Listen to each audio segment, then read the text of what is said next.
I hate that we're asking for that. I hate we're looking at ICU filling up again. Everybody is exhausted. No one wants to do this again.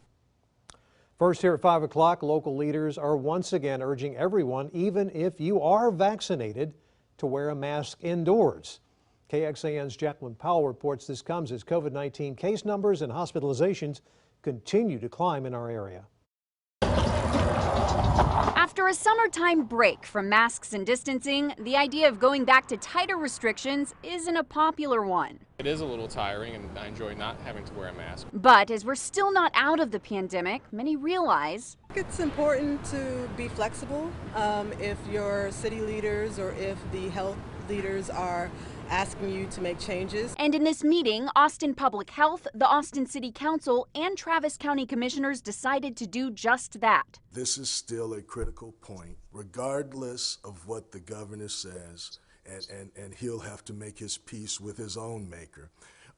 We still have a job to do.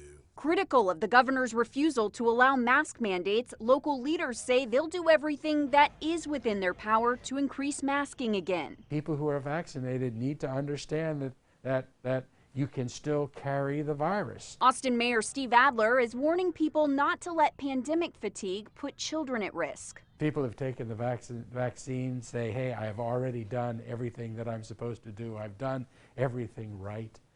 But we have tens of thousands of kids in our city under 12 who can't take the vaccination right now. When school starts back, he and Austin Public Health will urge teachers and other adults in school buildings to mask up and ask that all parents send their kids to class with masks. In the meantime, he says the change needs to happen in places like stores and restaurants. If you're a business that has customers coming indoors, please require your customers to wear a mask, just like we did before. Jacqueline Powell, KXAN News. The mayor wants people to mask up voluntarily because state orders will not let the city require it. He says city leaders do not want to create another legal battle challenging the governor with a mask mandate, but they may if people do not start changing their behavior. We asked the governor's office for a response this afternoon. His press secretary telling us, quote, vaccines are the most effective defense against contracting COVID and becoming seriously ill, and we continue to urge all eligible Texans to get the vaccine. Statewide, hospitalizations have climbed to more than 3,300. That is up from 2,100 just a week ago.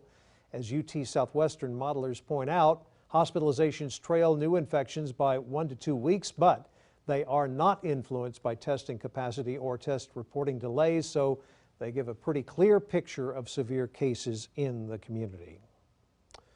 The Delta variant now makes up more than 80% of known cases in the United States. At the same time, the vaccination rate has plummeted in recent weeks. Nationwide COVID-19 deaths are up 48% this week over last week.